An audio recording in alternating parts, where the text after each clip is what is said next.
What's up, guys? Mickle here, and there is a ton going on in the cryptocurrency industry right now. First of all, the SEC just delayed Cathie Wood's Bitcoin ETF. In this video, we're going to talk about that, as well as a $50 XRP. Last night, there was a glitch on Gemini where they were actually trading a $50 XRP. In this video, I want to go over what was happening there, whether or not I think it means something going forward. But at the end of the video, I actually go over a debate I had last night, the difference between Bitcoin and XRP, which one is going to be more important in the future. Make sure to stick around for that. You are not going to want to miss it. Like always, your support means so much to this channel. If you enjoyed these videos, make sure to take a quick second to like this video and subscribe to my channel. It's really going to help me out so much. Also, if you ever need a good place to buy some XRP or the Flare token, make sure to check out my favorite exchange Uphold down in the description of this video. With that said, though, let's jump right into it, and I hope you guys enjoy the content. So I want to start this video off and actually talk about the SEC delaying the approval of Cathie Wood's Bitcoin ETF. Now, this is the first Bitcoin ETF we have seen the SEC rule on for a while, and the reason why I think it's significant is a lot of people, including myself, thought the SEC was going to be a little more pro-Bitcoin. It seems like the SEC has been attacking the entire cryptocurrency industry, but has kind of been trying to help Bitcoin on the side. I thought this was pretty interesting just because it looks like the SEC is also really trying to hold back Bitcoin as well. Now, this is really not what I expected to happen. I thought the SEC was going to start letting some of these through, but it really shows that the SEC is really just trying to attack the entire cryptocurrency industry. And even though they might be a little more targeted on some of the altcoins, they're really holding back Bitcoin as well.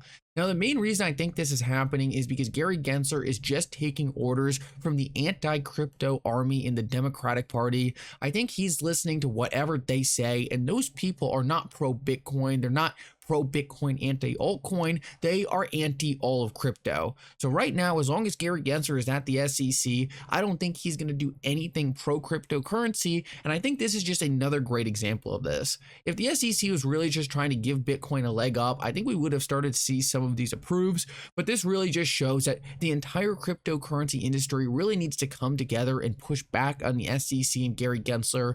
There is nobody in this industry who is going to get anything good at Gary Gensler being at the SEC. So I just think it's so important that we actually focus our time and energy rather than fighting with each other and really focus on who is actually doing damage to this industry. It is clearly the SEC and Gary Gensler, and this is just another great example of that. So now I want to move on and actually talk about the $50 XRP, and I really wish I could play this video for you. I'm actually going to just let it run in the background when I'm talking, but it had a bunch of copyrighted music in it.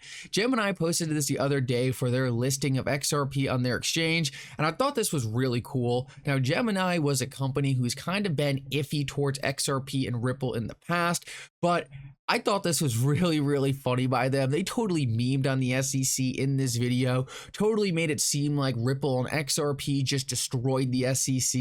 They did a bunch of humiliating clips of the SEC and Gary Gensler in this clip. And this is one of my favorites right here, just Gary Gensler saying Earth is a security.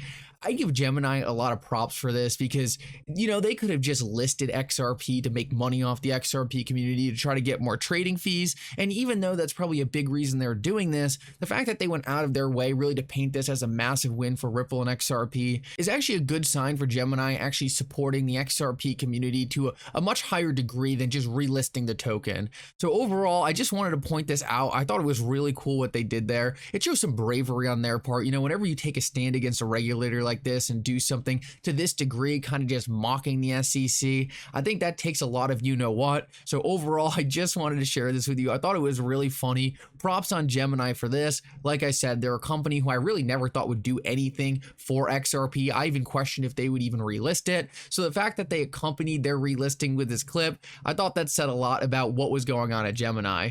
Now, the other very interesting thing that happened at Gemini was actually that when XRP got relisted on Gemini, XRP went to $50 on their exchange. Now, a lot of people are wondering why this happened, and the main reason this actually did happen is just because Gemini clearly didn't buy enough XRP to keep up with the demand of their customers. A lot of people on Gemini probably never had access to XRP over the last 2 to 3 years. It's a lot of people who probably didn't find themselves on Uphold, so when Gemini's users finally got access to XRP, it looks like they just started loading the boat on it. Now, what's super interesting is a lot of these people, I think, who are using Gemini probably didn't keep up with the entire Ripple SEC case and probably don't even know much about XRP as well. They probably just saw the SEC suing Ripple. They probably heard all the maxis running around saying XRP is a security, so they just stayed away from it forever. But now that they woke up and saw Ripple actually beat the SEC, now that they woke up and saw that XRP clearly isn't a security, they're probably looking at XRP trading on Gemini and saying, why don't I at least get some exposure to this asset? So it looks like the users of Gemini just totally ate up all the XRP, and because of that, in Gemini's own internal platform, they essentially had to start charging a premium. Because if they're running out of XRP instantly and their users want to buy XRP only from Gemini, well, it's just going to push the price of XRP up on their isolated trading platform. So it really doesn't mean much more than that, unfortunately. I think it's a really good sign that the users on Gemini were so excited about XRP. I think this is really a sign for things to come as we head into the next bull market. People are going to be looking for what cryptocurrency they want to get exposure to, and the fact of the matter is, right now, XRP is just the safest one out there. We have it in law that XRP is not a security going forward, and that is a massive step. And you don't actually just have to listen to me say that. I actually want to show you a clip of Jeremy Hogan driving this home. He did a Twitter space the other day where I think he just made it so clear why XRP is going to have a strategic advantage on the entire industry going forward.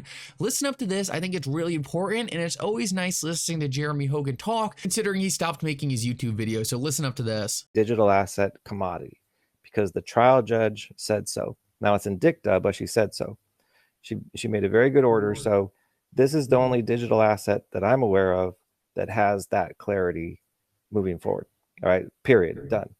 Now, moving forward into appeal, if Ripple were to lose on the programmatic sales and individual sales, and I'm not saying they will, but if they do, the only effect that has is as to Ripple. So it only affects whether Ripple could sell XRP in certain ways moving forward. So, I've seen a lot of confusion in that, and that, I think, is what the bottom line is.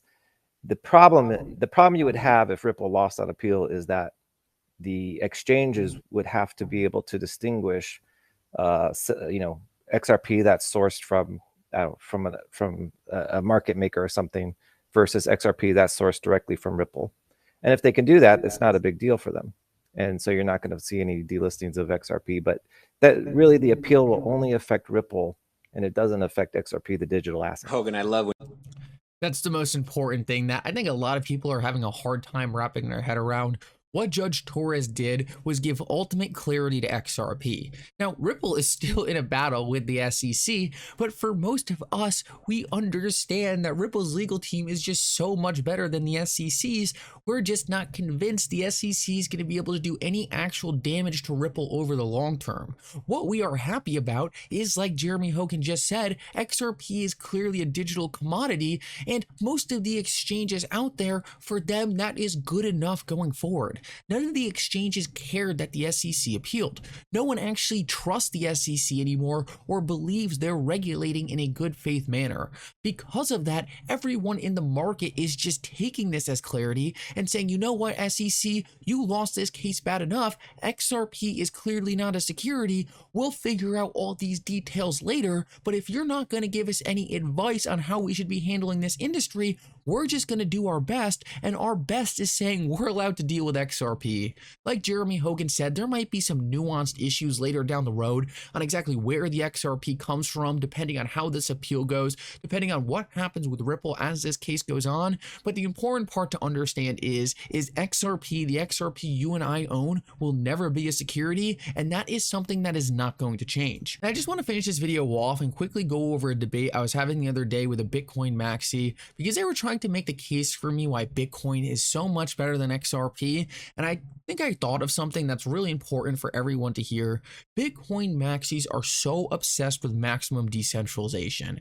Bitcoin is so decentralized that it barely even works as a payment network anymore. It's slow, it's inefficient, it uses massive amounts of energy, but they are 100% right in saying if you want to start mining Bitcoin and validating transactions, you can do that. Go buy a GPU, they're not that expensive, and you can figure out how to join the Bitcoin network. Now, that is extremely decentralized, and Bitcoin is one of the most decentralized cryptocurrencies out there. When it comes to running a node on the XRP ledger, it takes a lot more money, it takes a lot more resources, and because of that, you overall have less nodes. Now, that doesn't mean the XRP ledger is not decentralized, it just means it's not maximum decentralized like Bitcoin.